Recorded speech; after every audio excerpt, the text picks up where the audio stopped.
ធីសាស្ត្រនៅក្នុងការធ្វើបទបង្ហាញអត្ថប្រយោជន៍នៃផលិតផលព្រោះអនាគតក្រុមខ្ញុំស្របតាមតម្រូវការអតិថិជន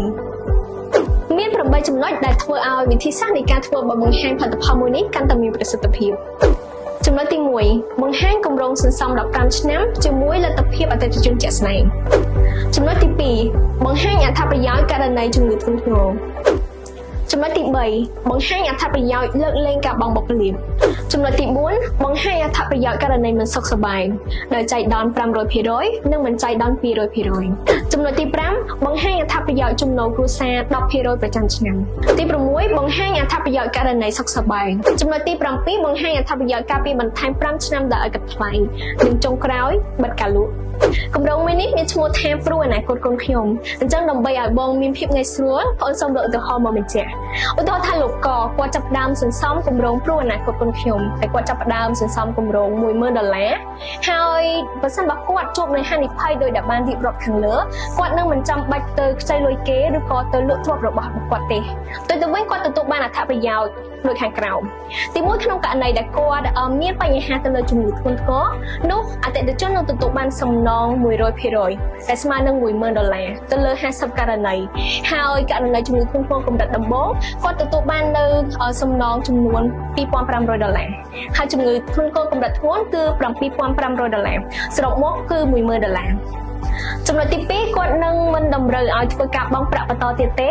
តែផ្ទុយទៅវិញគាត់នៅទទួលបាននូវការការពារធម្មតាអញ្ចឹងបើសិនបើចាប់15ឆ្នាំគាត់នៅតែទទួលបាននៅទឹកប្រាក់គម្រោង$10,000ត្រឡប់ទៅវិញក្នុងករណីសុខសប្បាយរហូត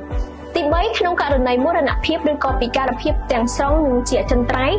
ដោយគ្រោះថ្នាក់មិនចៃដន្យអតិថិជននឹងទទួលបានសំណងភ្លាម$20,000ដែលស្មើនឹង 200% ក៏ប៉ុន្តែបើសិនបើគាត់ជួបគ្រោះថ្នាក់ដែលធ្វើឲ្យគាត់មរណភាពឬក៏ពិការភាពទាំងស្រុងនឹងជាអចិន្ត្រៃយ៍ដោយគ្រោះថ្នាក់ចៃដន្យវិញអតិថិជននឹងទទួលបានសំណង$50,000ភ្លាមដែលស្មើនឹង 500%អត្ថប្រយោជន៍ទី4គឺអតិថិជននឹងទទួលបាននៅសំណងប្រចាំឆ្នាំ$1,000ដែលស្មើនឹង10% ដើម្បីសម្រួលទៅដល់ជីវភាពគ្រួសារនៅឆ្នាំបន្ទាប់ជារៀងរាល់ឆ្នាំរហូតដល់ការកំណត់និបានសន្យាចំណែកឯអត្ថប្រយោជន៍ទី5វិញដល់ការកំណត់គាត់នឹងទទួលបាននៅទឹកប្រាក់គោលបំណង$10,000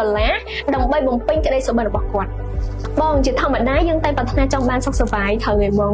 អញ្ចឹងក្នុងករណីដែល15ឆ្នាំហើយអតិថិជនអត់មានរឿងអីកើតឡើងនោះអតិថិជននឹងទទួលបាននៅទឹកប្រាក់សន្សំចុងក្រោយ$10,000ត្រឡប់ទៅវិញហើយកាន់តែពិសេសក្រុមហ៊ុនផ្ដល់ការការពារជូនគាត់ដោយឥតគិតថ្លៃ5ឆ្នាំបន្ថែមទៀតហើយនៅក្នុងកំឡុងពេល5ឆ្នាំនេះបើសិនបើអតិថិជនគាត់ជួបគ្រោះថ្នាក់ដោយចៃដន្យនោះគាត់នឹងទទួលបាននៅសំណង$30,000ហើយបើសិនបើគាត់ជួបគ្រោះថ្នាក់ដោយមិនចៃដន្យគាត់ទទួលបានសំណង$10,000មកដល់ចំណុចនេះថាតើបងមានអ្វីជាចំណុចបន្ថែមទៀតទេបងអត់មានទេអូនចាបងឃើញតែនេះគឺជាការសន្សំជាមួយ Prudential ទោះបីជាមានបញ្ហាណាកើតឡើងក៏ដោយក៏យើងនៅតែទទួលបានទឹកប្រាក់ធានាដើម្បីដោះស្រាយបញ្ហានិងផ្ដល់ជូនទៅដល់ក្រុមគ្រួសារដើម្បីបន្តជីវភាពនិងសម្រេចគោលបំណងដែលបានគ្រោងទុកអញ្ចឹងបងអូននឹងបន្តរៀបចំនៅឯកសារដើម្បីផ្ដល់ការការពារជូនបងក្នុងពេលនេះតែម្ដងបានអូន